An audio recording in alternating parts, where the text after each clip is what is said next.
చంద్రబాబు నాయుడు ఒక dirty politician. ఈ రాష్ట్రానికి పట్టిన శనేనే చెప్పచ్చు. ఎందుకంటే ఎన్టీఆర్ గారికి వెన్నుపోటు పొడిచి, పిల్లనిచ్చిన పాపానికి తండ్రి లాంటి ఎన్టీఆర్ని వెన్నుపోటు పొడిచి, ఆయన నెత్తిన చెప్పులేసి, ఆయన దగ్గర నుంచి అసెంబ్లీలో మైక్ లాక్కొని ఆయన్ని ఏ విధంగా మానసిక క్షోభకి గురి చేసి చంపేశారో మనం చూసాం. ఆయన తెచ్చిన ఆ సంక్షేమ పథకాలని కూడా తూట్లు పొడిచినది మనం చూసాం. అలాగే రాజశేఖర్ రెడ్డి గారు ఎప్పుడూ కూడా చిరునవ్వుతో అందరినీ కూడా పలకరించే ఆ వ్యక్తిని అసెంబ్లీ సాక్షిగా ఆ చిరునవ్వు అనేది ఇంకా ఉండదు అని మాట్లాడిన మాటలు మనకు అందరికీ గుర్తున్నాయి. ఆయన మాట్లాడిన నెక్స్ట్ డేనే హెలికాప్టర్ క్రాష్ అయ్యి మరి ఏ విధంగా ఆయన చనిపోయారో మనం చూసాం. అంటే మన సమకాలికుడు, మనకి మంచి ఫ్రెండ్ అని మధ్య అన్ని ఇంటర్వ్యూలో చెప్పుకుంటున్నారు వైఎస్ఆర్ గురించి చంద్రబాబు నాయుడు. అలాంటి ఒక వ్యక్తిని మనిషి లేకుండా పోవాలి అన్నంత దూషించాల్సిన అవసరం ఏమొచ్చిందో అసెంబ్లీలో అది అందరూ గమనించారు. ఆ తర్వాత రాజశేఖర రెడ్డి గారు తీసుకొచ్చిన సంక్షేమానికి అంతా కూడా తూట్లు పొడిచాడు. సో ఇప్పుడు మళ్ళీ జగనన్న తెచ్చిన సంక్షేమ అభివృద్ధికి తూట్లు పొడచడానికి నాకు మళ్ళీ ఒక అవకాశాన్ని ఇవ్వటమని అడుగుకుంటున్నాడంటే మీరే గమనించాలి.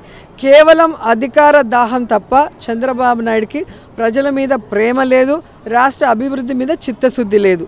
తాను 3 సార్లు ముఖ్యమంత్రి ఏ విధంగా అయ్యాడో అందరికీ తెలుసు.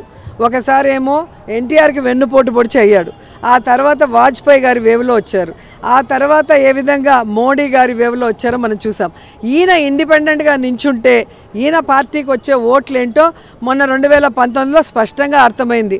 అందుకే కొంతసేపు రాహుల్ గాంధీని ప్రైమ్ మినిస్టర్ చేస్తానని రాహుల్ గాంధీ కాళ్ళు పట్టుకుంటాడు, మళ్ళీ చూస్తే మోడీ గారి కాళ్ళు పట్టుకోవడానికి ఢిల్లీకి పరిగెత్తి అమిత్ షా గారికి సోపేస్తారు.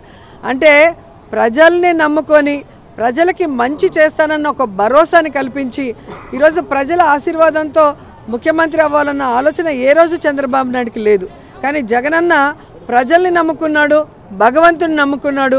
ప్రజలకు చేస్తానన్న ప్రతి మంచి కార్యక్రమాన్ని మేనిఫెస్టోలో ఇచ్చిన ప్రతిదీ కూడా ముఖ్యమంత్రి అయిన మొదటి రోజు నుంచి ఈ రోజు వరకు చేసుకుంటూ వచ్చారు. కాబట్టి ప్రజలు ఆయన్ని తిరుగులేని నాయకుడిగా ఆశీర్వదించారు. ఈరోజు దేశంలోనే బెస్ట్ సీఎంలో జగనన్న ఒకరైనందుకు మేమందరం గర్వపడుతున్నాం. కాబట్టి చంద్రబాబు నాయుడు ఈ రాష్ట్రం విడిపోయింది, నష్టాల్లో కష్టాల్లో ఉందని చెప్పి ఏ విధంగా కళ్ళబొల్లి మాటలు చెప్పి మొసలి కన్నీళ్లు కార్చి రాష్ట్రానికి ఏమీ చేయకుండా తాను మాత్రం స్కాములతో డబ్బులు దోచుకొని వాటిని వైట్ అమౌంట్కి మార్చడానికి ఎన్ని వేషాలు వేశారో ఈ మధ్యకాలంలో మీరే కేసులు పడినప్పుడు చూశారు. కాబట్టి ఇప్పటికైనా ప్రజలు చంద్రబాబు నాయుడిని, లోకేష్ని, పవన్ కళ్యాణ్ని అనుకొని తరిమి కొట్టాలని కూడా కోరుకుంటున్నా.